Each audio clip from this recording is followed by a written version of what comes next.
our most precious resource. Without this beautiful gift, life as we know it wouldn't exist. We take this gift for granted. We forget that so many people around the world don't have access to safe and clean drinking water.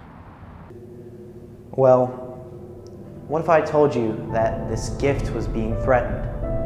What would you do if your water got so polluted, so contaminated, that you could light it on fire?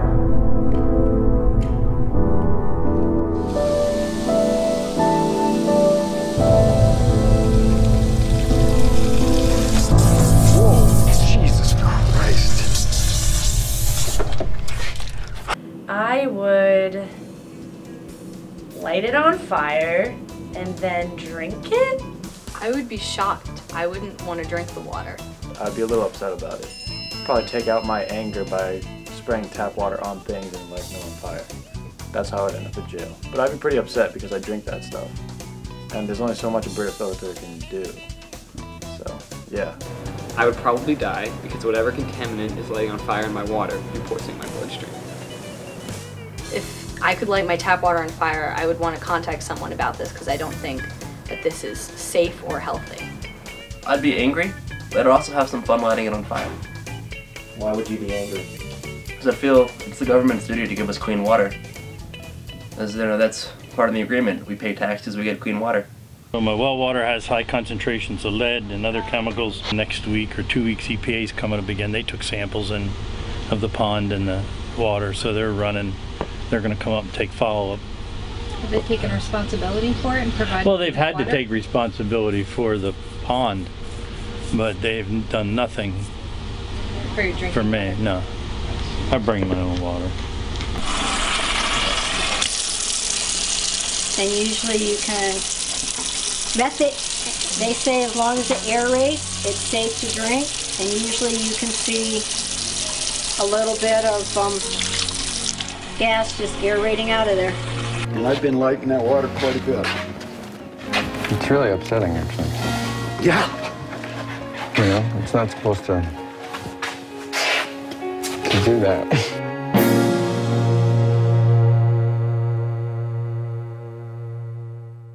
It's important to understand how hydraulic fracturing works.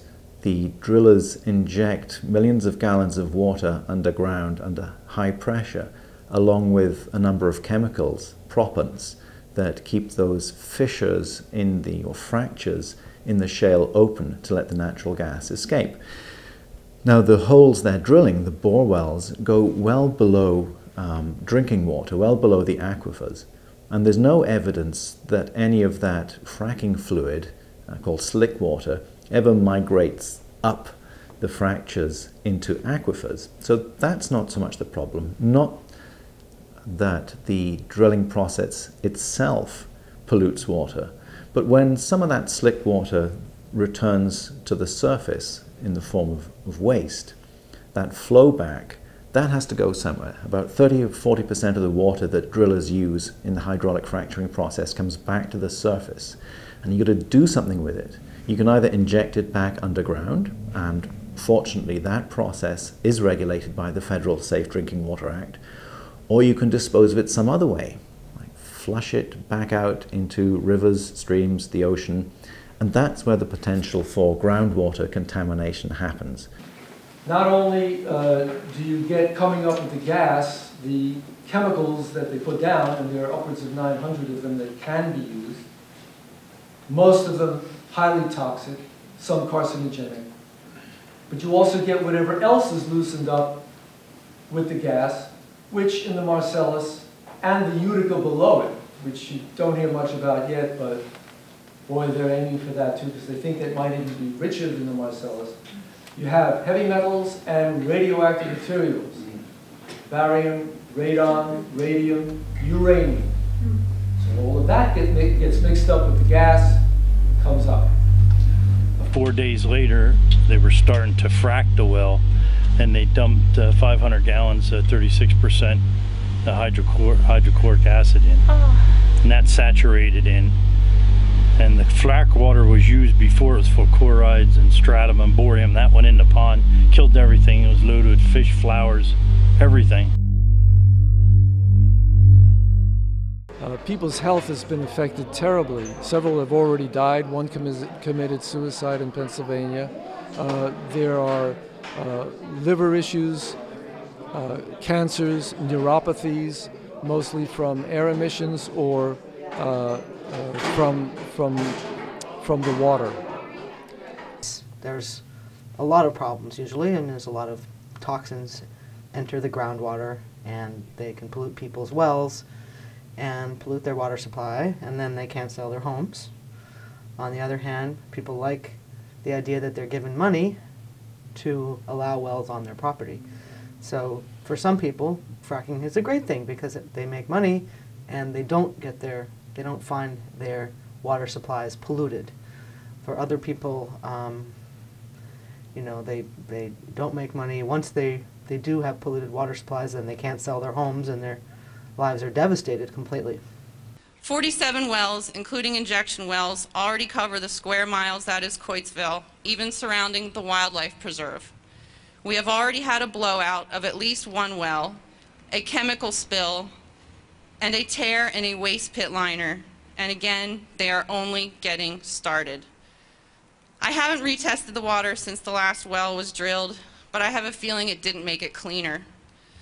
Even if I wanted to have it retested, we have nothing left, having spent every penny on water testing, water filtration equipment, medical bills, and renovating a home that we thought we were going to raise a family in.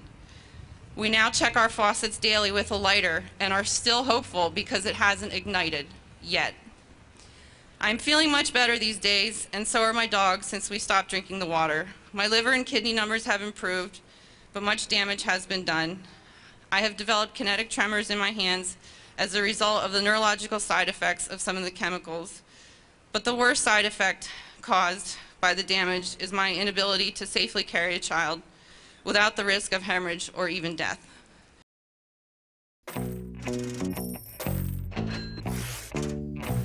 The fossil fuel industries are the biggest multinational corporations on the planet, and they have larger economies than most countries. This is a very lucrative business. The extraction and combustion of fossil fuels is essential to modern society as we know it, and these companies are about as powerful as you can get. If your overriding priority is profit for your shareholders, you'd be negligent not to pursue hydraulic fracturing. If your overriding priority is climate equilibrium, you'd be negligent to permit it to go forward.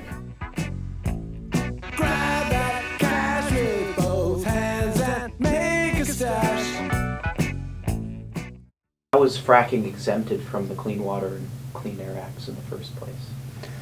That was put through as a law under Cheney and Bush.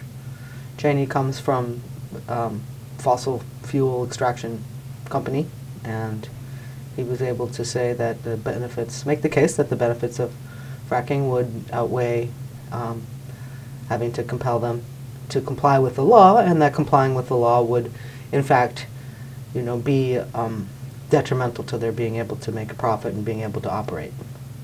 You know, it's a power play, and if you and all your friends are in the oil business, or you don't believe that there's any environmental impacts from burning fossil fuels, then you don't have any incentive to pursue alternative energy. So it's has a lot to do with whether you think that you believe the science of pollution, basically, the science of global warming or climate change.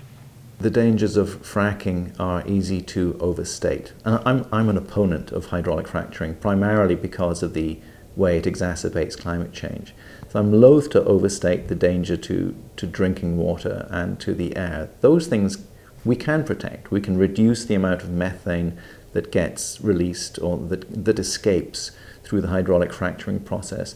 We can ensure that retention pits are lined properly. We can ensure that the wastewater, the flow back, is disposed of properly so that it doesn't poison anybody's drinking water. But those, in a sense, important as they are, those threats to our health are not nearly so significant as the threats to the health of the species as a whole through climate change. So there's a lot we can do to regulate the process of hydraulic fracturing that will make sure that the air's cleaner and that the water's cleaner, and that we at least know about the chemicals they use in the cocktail that goes into the slick water. But the bigger question is, what can we do to stop it altogether? Not because of the process, but because of the product.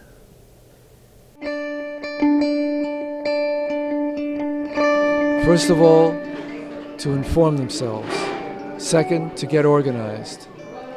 And that's what people have been doing in many of the states, many of the 34 states where fracking has occurred. They're doing it in Colorado, they're doing it in Texas, but because of the political and business climate there, it's much more difficult for them. Here, because we don't have split estate, and because it's much newer, the movement has been growing steadily for 4 years, and the resistance is palpable, and it continues to grow. As more and more people understand what the real situation is, they also understand that there is no way that hydrofracking can be acceptable. It's never safe.